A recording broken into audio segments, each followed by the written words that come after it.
Hey, how you doing? Welcome to another Just Get Out There video.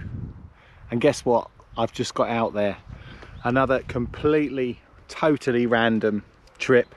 Nothing too particularly exciting. I am probably about a 10-minute drive from where I live. And I'm very lucky, in a beautiful part of the country, right on the Staffordshire, basically Derbyshire border. And I've come back, I've revisited a campsite that I came to on my bike when I first got my CX bike. It was my second ever bikepacking trip, and I discovered basically this campsite.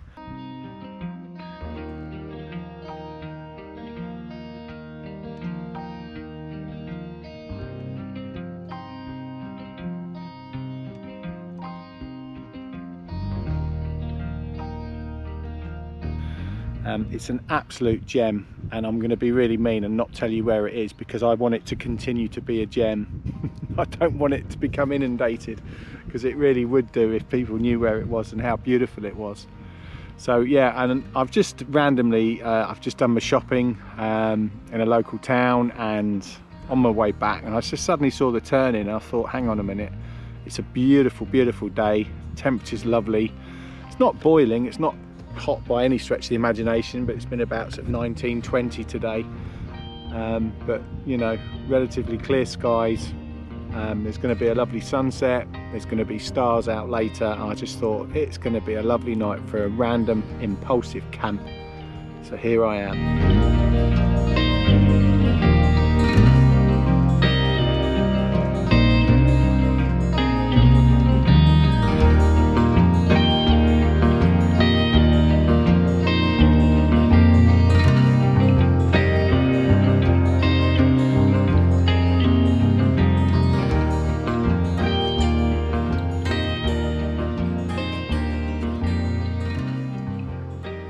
And here's the setup, here we go.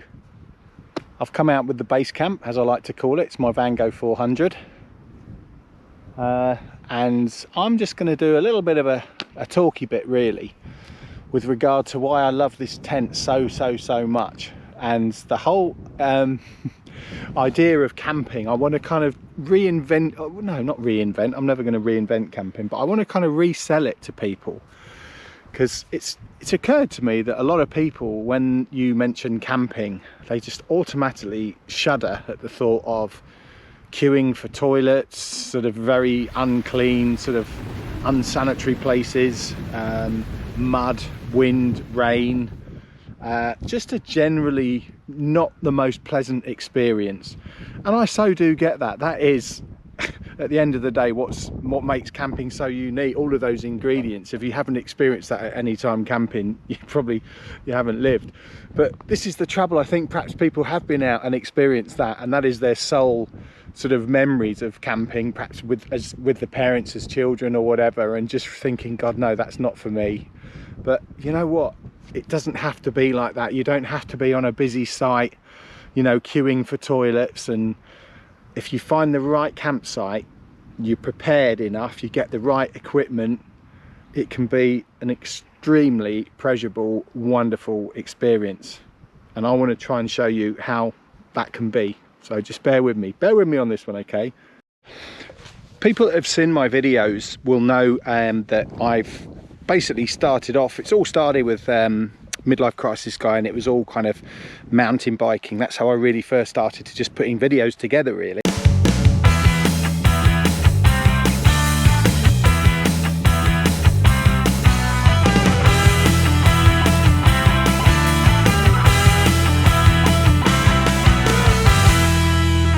Yeah, and I put the video camera, the little GoPros on different parts of the bike, decided, oh, actually it's fun editing all this together, getting different angles, and I took my dogs with me, and there you go. That's how basically it all started, my whole YouTube putting videos together experience.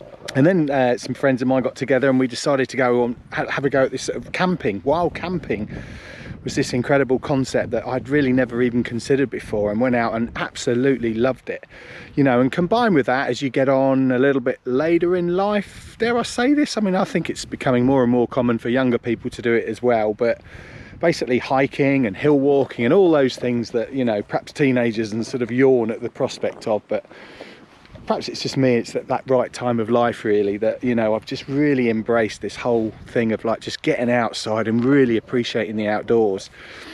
And so going back to wild camping, you then start to get this kind of bit of an obsession really with like keeping everything lightweight, keeping everything small, you know, minimalist if you like really. And then because I went on the Pennine Way and I hiked, and I know I hiked with far too much gear. My god, I carried too much. I think my rucksack was like over 20 kilos and I cringe with embarrassment really. No wonder I suffered with my Achilles for a while after that hike.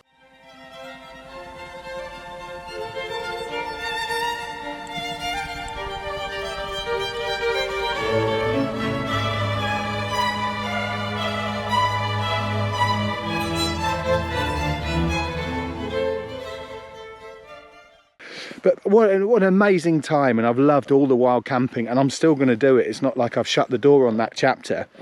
But the real revelation came to me was when I went up to Helvellyn and I met this great guy, and his name escapes me right now, but he kind of looked at me, and I was at Helvellyn there with every intention, and I had one of the best experiences of my life going up to Helvellyn, doing that hike up there. What a wonderful place.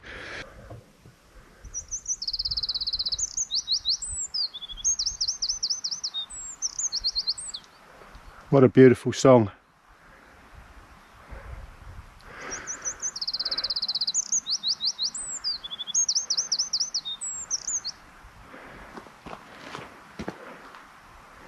What a beautiful day. I am blessed.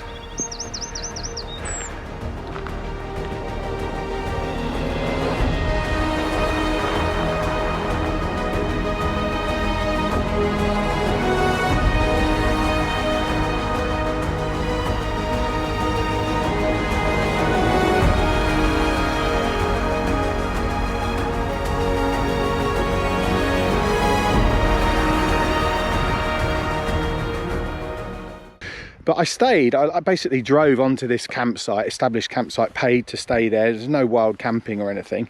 And I paid to stay on this site, and I got chatting to this guy, and he just laughed at me. The fact that it was funny, I had sort of driven onto the site in my car, and then out of the back produced this tiny little tent. It was my little Outkit soloist tent. Really all my minimalist gear. In fairness, the reason it was is I had planned to go to the Isle of Wight, but something happened and the weather turned or something, and I saw anyway, so basically my car and everything was packed to go to the Isle of Wight, bike packing. So I just transferred everything into the car and drove to the Lake District instead. What I'm trying to say is I was packed minimalist in the back of a car when I had all that space. And I remember meeting this guy who introduced me to the Vango 400. And I could not believe it. He said, why are you sleeping in that coffin when you could just have all this sort of luxury and space? And I do remember thinking, never really looked at camping like this before, because I was so obsessed with this whole idea of packing everything tiny and minimalist and tiny tent. Man, if you're going to drive onto a campsite, why not fill your car up with the luxuries? Oh, the bandana, I apologise for that. It was quite warm earlier on when I set the tent up. And I sweat like a trooper, so yeah, apologies, and I've kept it on. I know I look a twat, but right, anyway, so yeah, camping it's really can be really fun. It can be relaxing. I said I sweat a little bit when I put the tent up. It was because the sun was beating down earlier on, but this is a 4-man tent, and as I really wish I could remember his name, forgive me, I'll put it below. He had this on his own and said he used it all the time, as he just liked the luxury. And I thought, yeah, I'm having some of that, and here it is. And I've used it a few times. I call it the base camp because it is really great to have room to be able to stand. You're not just crawling in, you've got room to sit down in there if the weather's not good. And I've got a camp bed. It doesn't have to be that horrible hard floor and sleeping bag and uncomfortable night. I've got a camp bed. I've got a bit of foam that adds to even more comfort, and sleeping bag. You don't need a sleeping bag, bring your duvet. Look, let me show you. Here it is. This is my humble abode. Look, this isn't camping, it's glamping really. Dip anyone? I mean, all the luxuries. Alright, no, it's not really like that, but anyway. The fact that I've just bought a table is something, to be honest, I have forgotten a couple of times, and this is like an old IKEA thing that I've got from the house. Yes, it's not lightweight, yes, it's not built to be outside, but it's perfect. Folds up, it's easy, chuck it in the car, and it's perfect. You really must remember a table when you come away, and if you're like spreading out a little bit. You know, just the fact that I could put everything on there. Look, I've got my humbled little paraffin fire there to heat up my water for coffee, for brews, boiling a bag, whatever you want to do. But I really want to show you, this is my bedroom, by the way. This is my bed. Now, if I show you that, it's high gear, and it's 25 quid it cost me. Now, that alone is not, if I'm honest, the most comfortable thing, but after, you know, choosing that off being on the floor on an uncomfortable mat, have this any day, it's brilliant. But if you add to this some of this memory foam, which is actually really thin, but as you can see, I've doubled it up. So I've got memory foam and then a nice big thick duvet, which, to be honest, yeah, I mean, when the sun goes down, it is going to start to get a bit chilly. And then proper pillows. Bob's your uncle. Honestly, it's just so comfortable. I mean, I'm kneeling on the floor here. Obviously, yeah, right, yeah, I can't really stand in the bedroom, but you know what I mean. Look at me, I'm sat here now. I can sit upright, it's comfortable.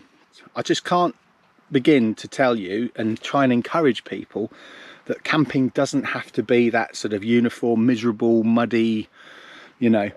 I think a lot of people have experienced one bad camp and they never ever go again. But you know, all right, fair weather. Let's be realistic here. Let's look at the weather, look at the forecast, pick some nice weather. And I know in the UK at the moment we're experiencing some lovely. In fact, we're on the verge of going on drought, I believe, down south. I'm in the Midlands here, but we haven't had any, you know, proper rain for at least 10 minutes in the Midlands. No, sorry, it's not that bad.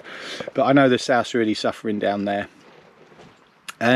But yeah, so pick obviously a time when you know that the weather is going to be okay, because yeah, let's be honest, camping in pouring rain and strong winds is not a fun experience, and that's going to put anyone off.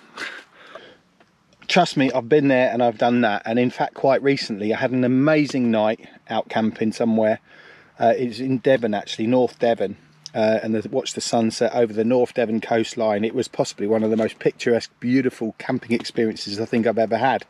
However, that night the weather turned and we woke to rain, to wind. It really was two ends of the Richter scale of the enjoyment of camping, you know, and it really brought it home. But the fact is that even in the rain and the wind the next day, the fact that I have this porch area, and I was with my sister and friends, and they were able to come in here and we sat around playing cards, still in the dry. You know, that ultimately it's nice to have a bit of a living area. And again, this is the thing with these small little, wild camping 1 or 2 man tents. You really are restricted. So just have a bit of living space. I really recommend it, makes all the difference. So again, I just saw the weather forecast, very, very impulsively thought, let's get the base camp out again. And here I am. And my God, I mean, this is just going to be a beautiful evening. I just know it already.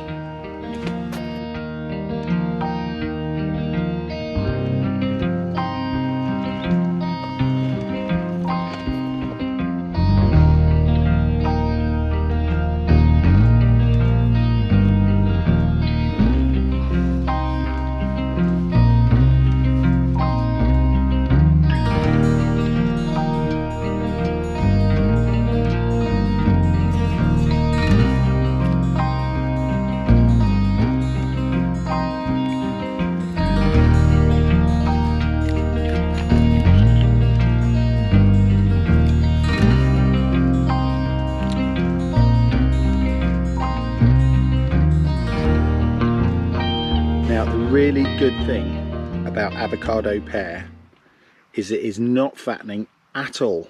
There's no calories whatsoever in an avocado pear.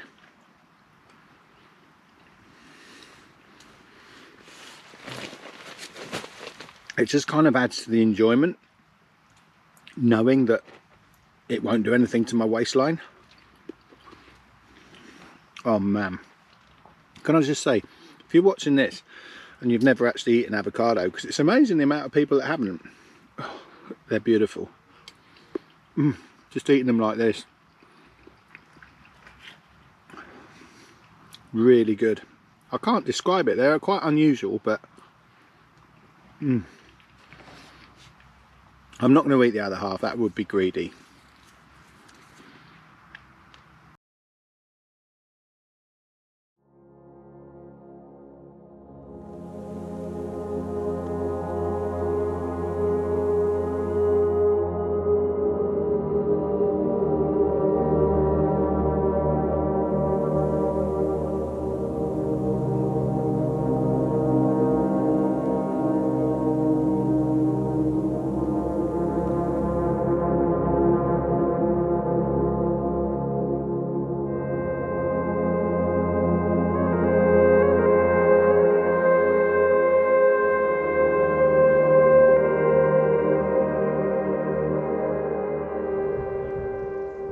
This is another perk.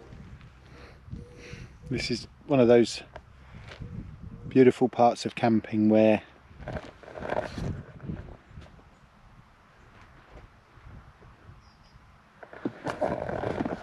I'm just watching the sun go down, and I love the sun as the shadows get longer. If you look over there at the Weaver Hills,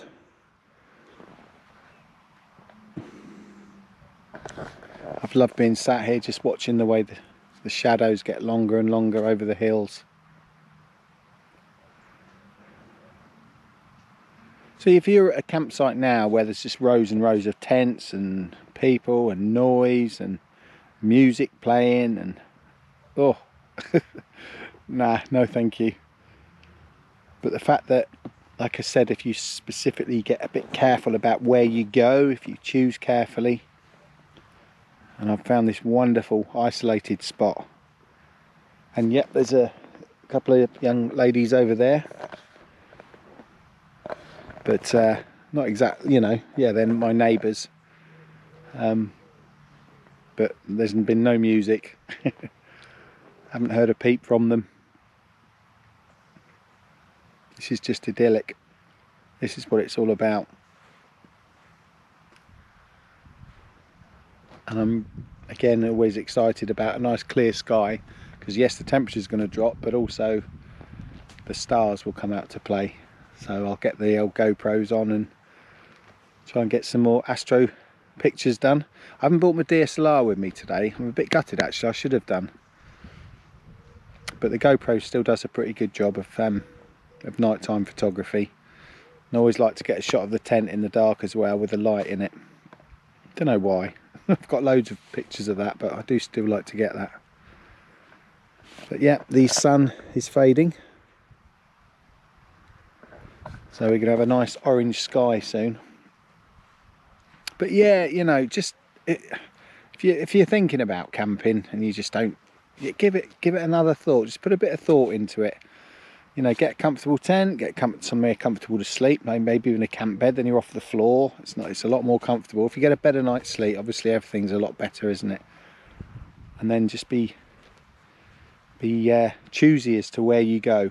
Choose a nice campsite somewhere sort of a bit isolated, a bit quieter, preferably with a nice big gap between you and the next tent. I mean, I know you can't always be lucky, but I've just felt lucky today here. And I did in North Devon the other day as well. Wonderful, wonderful. But that was the weather that let us down there. But I still wouldn't have missed that whole camp for the world. Just get out there.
Good morning.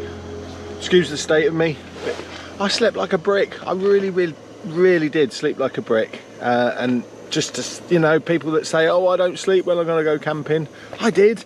Get a decent camp bed, a little bit of a foam mattress, noisy gas. Just going to make my first brew of the day. Looking forward to it.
So sadly it's time to pack away.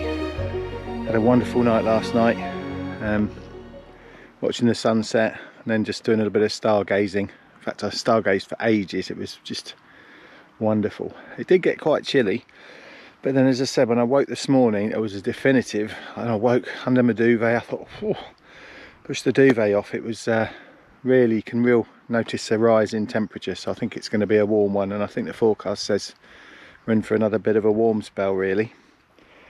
So but anyway, with that said, I just do hope I've come to some sort of I do hope that this video has kind of shed a slightly different, more relaxed